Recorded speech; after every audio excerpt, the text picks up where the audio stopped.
त्याला त्यांनी आतापर्यंत शेतकऱ्याला कर्जमाफी दिली उद्धव साहेबांनी, तीच कर्जमाफी या सरकारकडून शेतकऱ्याला अपेक्षित होती. त्यांनी लवकरात लवकर शेतकऱ्याला नुकसान भरपाईची या ठिकाणी लवकर मदत जाहीर करावी. ढेकळं खाल्ले हो फक्त वावरात, बाकी काही नाही खाल्लं. ढेकळं खाल्ले हो फक्त वावरात, बाकी काही नाही खाल्लं. साहेबनी जे सांगितलं आम्हाला पटलं. आणि तुमच्या मागण्या मी तुमच्या पदरात पाडूनच देईल, तोपर्यंत शांत बसणार नाही असं त्यांनी गावकऱ्यांना वचन दिलंय.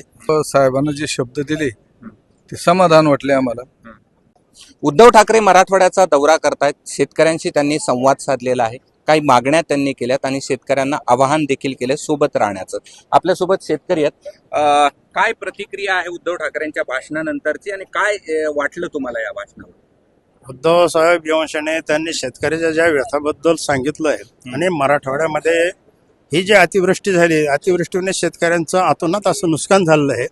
ते नुकसान कधी भरून निघणार नाही असं नुकसान असताना देखील शासनाने कुठल्याही प्रकारची शेतकऱ्यांना आतापर्यंत एक पैशाची देखील मदत केली नाही. त्याबद्दल शेतकऱ्यांचं गाऱ्हाणं हे सरकारपर्यंत पोहोचण्यासाठी उद्धव साहेबांनी हा दौरा काढून शेतकऱ्यांना एक दिलासा दिलाय. आणि तुमच्या मागण्या मी तुमच्या पदरात पाडूनच देईल, तोपर्यंत शांत बसणार नाही असं त्यांनी गावकऱ्यांना वचन दिलंय. त्याबद्दल आम्ही एक समाधानी आहोत. काय सांगाल, तुम्हाला काय वाटतं? काय बोलले उद्धव ठाकरे? काय आवडलं त्यांचं, काय नाही आवडलं?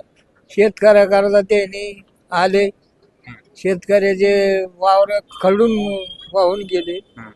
वड्याचे नाले, नदीचं पाणी शिरलं वावराने. काही शेतकऱ्याचं राहिलं नाही. ते कर्जमाफी करावं. भाषणाबद्दल काय सांगाल? हं? भाषणात बोलले त्याच्याबद्दल काय? त्याच्याबद्दलच हे ना मग, हे साहेबनी जे सांगितलं आम्हाला पटलं. तुम्हाला पटलं का? पटलं का? पडलं ना. काय म्हणता मग?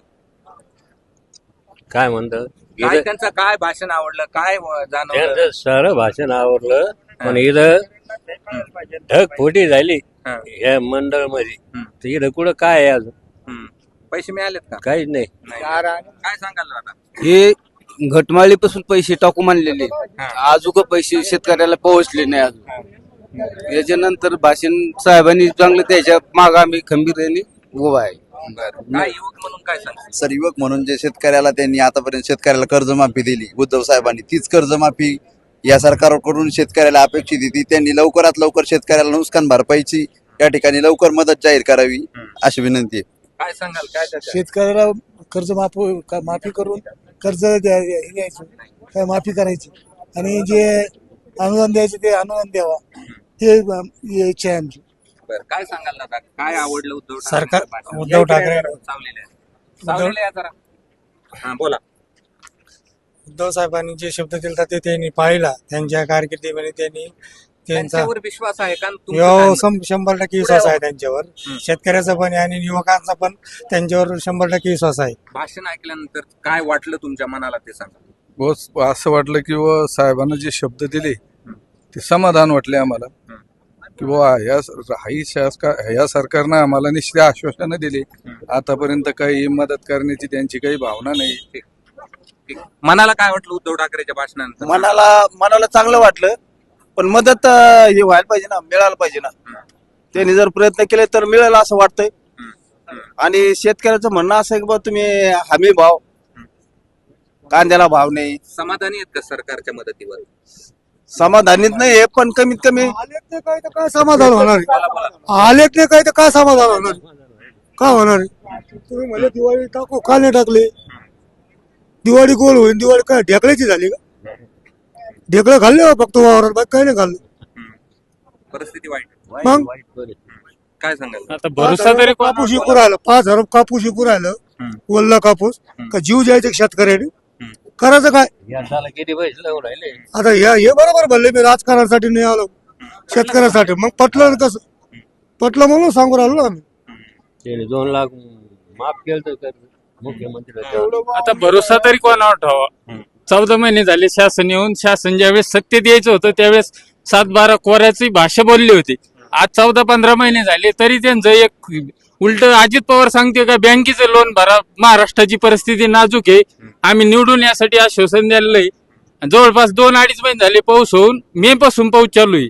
आमच्या मंडळात जास्त पाऊस असताना अजून 1 रुपया बिन सुद्धा अनुदानाचे आलेले नाही. 1 रुपया सुद्धा या ठिकाणी अनुदान आतापर्यंत काही आलेलं नाहीये. जमिनी वाहून गेल्या, एवढं सगळं झालं. या ठिकाणी कोणीच मंत्री, एवढे संभाजीनगरला 5-5 मंत्री, कोणीच इथं यायला तयार नाहीये.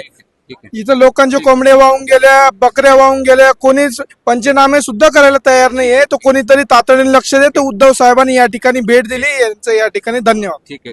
उद्धव ठाकरेंचं भाषण ऐकून मनाला काय वाटलं तुम्ही विचार? ते आले तर कळकळ वाटली, शेतकऱ्यासाठी धडपड करून राहिले ते. पण सरकार जागं व्हायला पाहिजे. का काही ते सरकारने त्याचं विल्हेवाट लावा, आमची नुकसान झालं. ठीक. मनाला काय वाटलं मी तुम्हाला विचारतो, सांगा. उद्धव ठाकरे साहेबांना पहिल्यांदा त्यांच्या ज्या वेळेस ते मुख्यमंत्री होते त्यावेळेस कुठली कल्पना न देता सुद्धा त्यांना म्हणजे त्यांच्या काळामध्ये 2 लाख रुपयाची कर्जमाफी केली.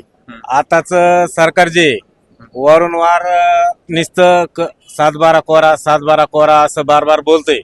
आता सुद्धा आंदोलन मोठ्या प्रकरणात आंदोलन झालं, पण याच्या पुढे आता भरपूर लांब तारीख दिली 8 महिन्यापूर्वी.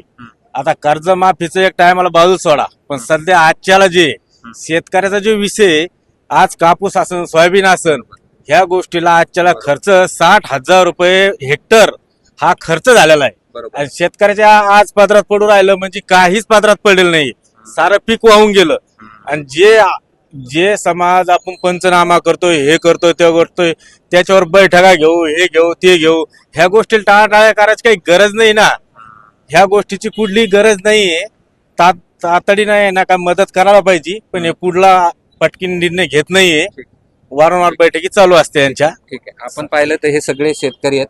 उद्धव ठाकरे यांचं भाषण त्यांनी या ठिकाणी ऐकलेलं होतं आणि भाषणानंतरच्या त्यांच्या ह्या सगळ्या प्रतिक्रिया आहेत. प्रश्न हा होता की उद्धव ठाकरे यांचं भाषण झाल्यानंतर शेतकऱ्यांच्या मनाला नेमकं काय भावलं, काय पटलं आणि मनाने काय सांगितलं ते आपल्यासमोर त्यांनी व्यक्त केलंय. मी कृष्णा केंडे, ABP माझा, नांदर, पैठण, छत्रपती संभाजीनगर. ABP माझा, उघडा डोळे बघा नीट.